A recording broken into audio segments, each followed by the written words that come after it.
On today's program, we will look at the petrol crisis. We'll look at the situation in China following the earthquake. And what do you think about shorter summer holidays? Hello and welcome to School's Diary, the program where we look at the news for our school today. I'm Erika. Aixó. And I'm Nuria. We'll also look at the per airplane construction site, which is just over there, on the other side of the studio.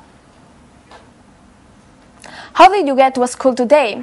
I bet most of you came by car. We came by bus museum. Do you think that the car is environmentally friendly way to get to school? Could you have ridden your bicycle or walked?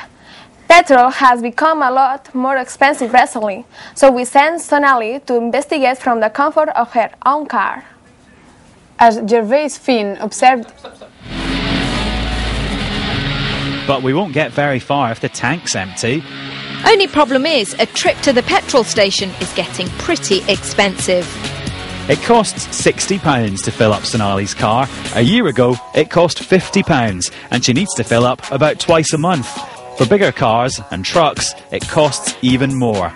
So why is fuel going up in price? Petrol is made from oil, which is pumped out of the ground. Britain has a little bit of it, but most of our oil comes from other countries, mostly in the Middle East. Those countries have joined together in a club, and they limit how much oil is sold each day. But loads of other places want some, and countries like India and China are getting richer and are buying more cars, which means they want more oil. When you've got loads of people wanting loads of something that's in quite short supply, the price goes up. That's what's happening now. The government here in Britain takes a cut too. For every pound that's spent on petrol, they take more than 60p to pay for running the country. Some drivers have been protesting about all this. Here are some truck drivers in London yesterday. They reckon that if the government took less of the money spent on fuel, petrol would cost them a lot less. Today, the Prime Minister has been meeting with bosses of British oil companies to work out how they can make petrol a bit cheaper for everyone.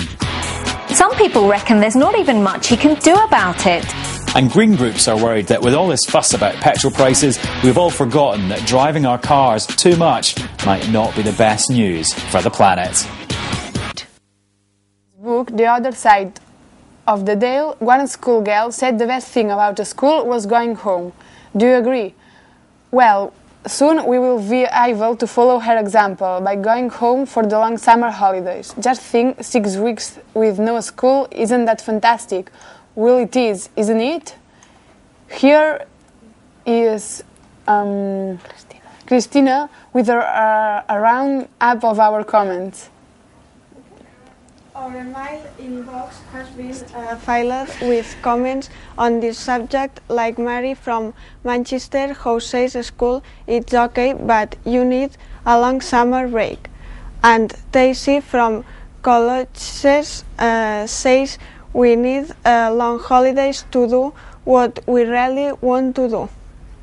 Well, they seem to agree, but is that what everyone thinks? Stephen from Newcastle says school holidays should be short than they mean real working life.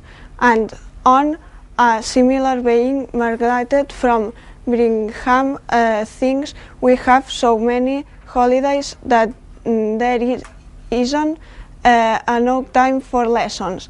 But the last thought comes from Thomas from London, says school is boring. There should be more holidays, not less. Well, that's all the comments I have time for now. But I'm sure this debate will remain on for some time. To discuss this issue, Eugenia is joined by two guests with very differing views. So is what all viewers think. Let's see what the students from Joan Seguri Valls schools think. I'm joined by Blai, who thinks holidays are too short, and Pera, who thinks they are too long. Should holidays become shorter, Blai? Yeah, I think that holidays should be shorter because when I start school in September, I don't remember what I learned before the summer. Okay. I prefer long holidays because we can spend more time with the friends and we can go to the swimming pool. Okay. Do you have any job? I don't know. Me, yes, I work with a painter. Okay. And do you get bored at house?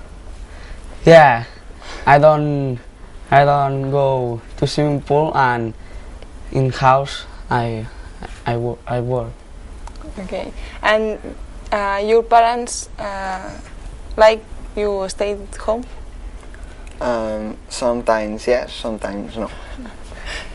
You get look for your brothers or sisters?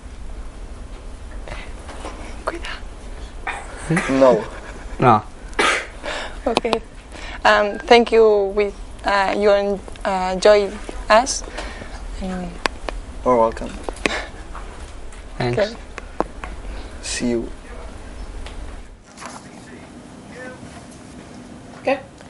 You will have seen the reports from China following the recent earthquake. The images on other news programs showed some of the devastation, but what really happened, tsunami reports. And so to our daily look at the sport. It's more than 2 weeks since the huge earthquake devastated southwest China, and people here are still scared. Over the last few days, more than 400,000 houses have been destroyed by aftershocks. But where are all these new tremors coming from, and when will they stop? Aftershocks are small earthquakes which happen after a big quake. The ones being experienced in China are really strong because the original quake was so massive. But there's no way of knowing when they're going to happen. You can get an aftershock weeks or even months after an earthquake. The tremors are making things worse here. 35 giant lakes have been created by landslides, making it difficult to get to people who need help. Villages are being swamped by water. The challenge now is to move as many people as possible to safety before they're flooded out. But things are pretty bad. One of the areas affected is Tangjiashang Lake. It was made when the earthquake caused loads of landslides which sent rocks tumbling into a river. This made a dam blocking the river, creating a huge lake behind it.